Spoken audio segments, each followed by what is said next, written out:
Welcome back, America. I'm Hugh Hewitt. I'm joined now by one of our great sponsors, American Legislative Exchange Council's president, chief economist John Williams is on the phone because he's lost his internet connection. Cannot join us by video today on the Salem News Channel and C-SPAN. But Jonathan is a very good-looking man, even though he's from Michigan. And next week you can see him live here. There's his picture. So he's a very good-looking man. He's got very good news for us because John and I have been fretting over the Arizona best in the nation school choice, which the teachers' unions were trying to kill. Tell us what happened, Jonathan.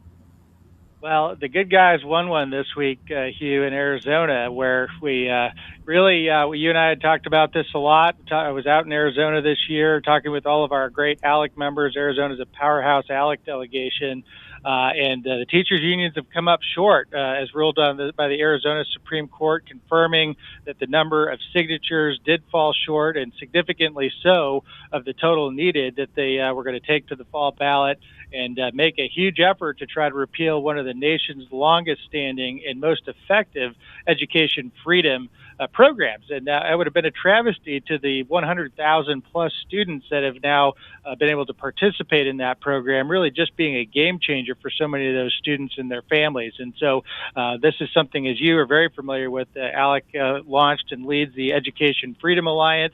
And back before this was certified for the ballot, we released an ad talking about the benefits of school choice for Arizona. And I'll tell you what, it would have been a massive problem across the country if Arizona's program would have gone down this fall. And so this is a major victory for Arizona and major victory for school choice in our movement across the country. Now, Alex sent me some details that I want to share with the audience, Jonathan. To get an initiative, even a bad initiative, onto the ballot, you need 255,949 signatures. The anti-school choice gang in Arizona submitted what they said were 421,451 signatures. Turns out more than 200,000 of those were bad. They were ineligible. They were duplicates. They've been collected by illegal signature collectors, and they fell at least 10,000 short. And the Arizona Supreme Court confirmed. How can you be that bad at cheating, John?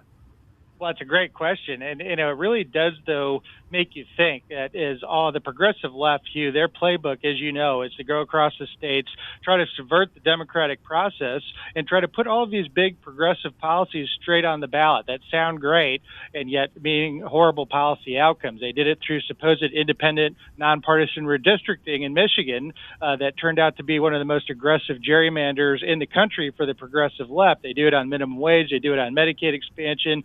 And so I think this teaches all of us an important lesson as conservatives across the country is check those signatures and make sure that there's not a whole lot of funny business going on, and there clearly was in this case in Arizona. So, John, then a radical leftist won last night in Florida, won the Democratic primary. She is a DSAer. I bring her up because the national debt got to $40 trillion faster than anyone, and all she's talking about is Medicare for all. That would be another $4 to $5 trillion a year, and it would ruin health care. Do they think we're crazy?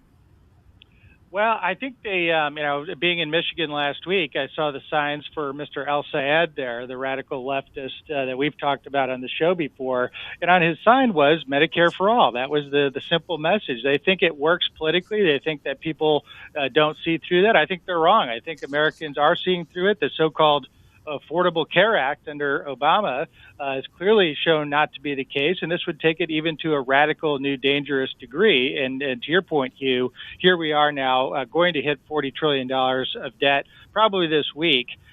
This is not something that could be sustainable. The problem for Congress, of course, is so much of this is done on autopilot. And so the efforts from the Trump administration of getting to waste, fraud, and abuse through the Task Force on Fraud, Dr. Oz's efforts, he came to speak, as you know, at the ALEC annual meeting, the work being done by Russ Vought and the OMB is all very, very important. But we've got to tackle some of these big drivers.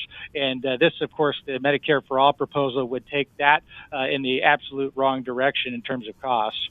To get there, and ALEC is not partisan, but I'm a Republican. To get there, we need 62, 63 Republican seats. Every Democrat you vote for is a DSAer this year. And John knows in Michigan, that's a DSA versus a normie Republican race. And in Florida, it's a radical DSAer versus a normie, Ashley Moody. I think a former ALEC member as well. Jonathan Williams, always good to talk to you. Find out more about the American Legislative Exchange Council at alec.org/Hugh. That's ALEC.org/Hugh. If you are an American legislator at the state level or adjacent to one, on the team, join ALEC, get involved. They make the policies that make the country get better. ALEC.org/Hugh. I'll be right back with Sarah Bedford of the Washington Examiner. Stay tuned to the Hugh Hewitt Show.